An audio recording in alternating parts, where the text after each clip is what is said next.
Going to be a frequent visitor to the winner's circle. Alex, it's wonderful to see you. Thank you. It's wonderful to see you too. Really enjoyed our chat last time. Congratulations on the victory. Thank you. Of course, no, this is not how you wanted to move forward. But I thought the first set, that first half a set, there were some very competitive points there, breaks back and forth. How did you sort of surmise the first few games? I was definitely a little nervous. It was a big stadium and, of course, a big opponent. And yeah, I was really motivated, super excited to play the match. So I think those back and forths were really intense for me, and I'm happy that I was able to get some of them. You had a tough one against Coco just a couple of weeks ago. What were some of the strategic reversals you wanted to use today? First of all, I think less errors. I missed a lot, more than I would have liked in Dubai. That's also partly because she played so well and forced me to miss. So I think that's one of the things I did a little better today. Yeah. So I have a confession to make. Every time someone asks, who should I be watching on the WTA? Who should I be excited about? You are one of the first names that comes out of my mouth. I'm so flattered. Thank you. We were all so captivated with your run in Miami, all what you did last year, this sort of meteoric rise that you've had. What's been the coolest part for you? It's really hard to pick. I think, just being able to follow the calendar for me is an amazing part, because I now have the ranking where the calendar kind of dictates where I go. So I've been to the most amazing courts and been able to play in the most amazing atmospheres. Of course, Miami, I've been able to play on Wimbledon Center Court, which is my dream, and that's been amazing, and so many more, yeah. You're probably top 2 or 3 with, I think, the most loyal fan base in the world. Wherever you go, you have some of the most amazing supporters behind you. What kind of energy does that give you as you travel around the world trying to make them proud? It gives me so much motivation. I think it's such a pleasure to be able to play on courts where people are rooting for you, where there's an amazing electric atmosphere. So I never used to have that, because I was in ITF circuit. So to be able to play on amazing courts, amazing people, and the crowd, with the crowd, is such a great experience. So I hope they have fun. I do my best for them. I try my hardest every match. Yeah.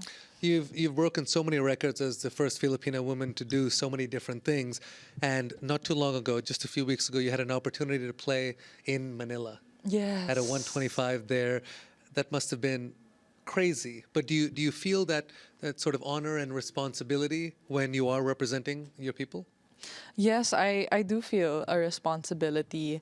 I oftentimes say, I'm growing up, or maybe recently, I'm known as the Filipina on tour. So when, I'm the only Filipina that a lot of people are able to kind of see, at least in this space, in a professional tennis space. So I try my best to represent the best of the Philippines. I think it's also forced me to be really self-aware and just push me to be genuinely a better person.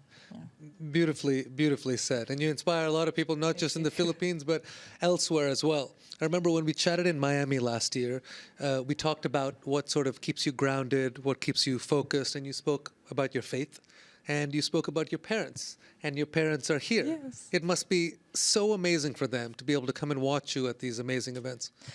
I hope it is. I think the lifestyle I have right now is really, it's crazy, it's fun. We're living out of a suitcase, and they're super supportive. So I'm really grateful. I know not a lot of people have parents that are able to support full on, and yeah, I'm really grateful for that. Yeah, it's beautiful. You've taken us along in this journey of yours as you keep going up the rankings. But part of the WTA is obviously the very intense competition you have with all of your other opponents. In the midst of all of this competition, have you developed any best friends on tour? Yes, I do. I think this year one of my resolutions, and lately even before that, was to try to be more social and kind of like come out of my shell a little bit. And I'm happy to say that I've built a lot of really great friendships on tour. Yeah. Very nice. Anyone in particular you maybe want to step on the doubles court with, or you enjoy spending that time on court with? Well, this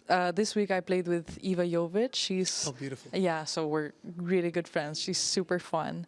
Others, I'm really good friends with one of my best friends, not just on tour but in life, is Zainab. I've grown really close with her. Victoria Mboko is also. I mean, yeah, and just I'm surrounded by so many amazing women. Women's Day, Eva Liz, Eva Jovic, so I'm really, and also the half Filipinas on tour. I really bonded with them. So I'm really grateful that I'm able to build these sorts of friendships because we can understand each other and just, it's just girlhood. Yeah.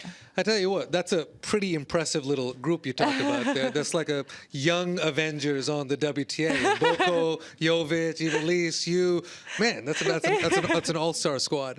You didn't have too much time on court today, but you move into the round of 16 now. You'll take on Linda Noskova in the next round. What are some of the big keys for you to be able to have another big run here? I think focus is a big key for me.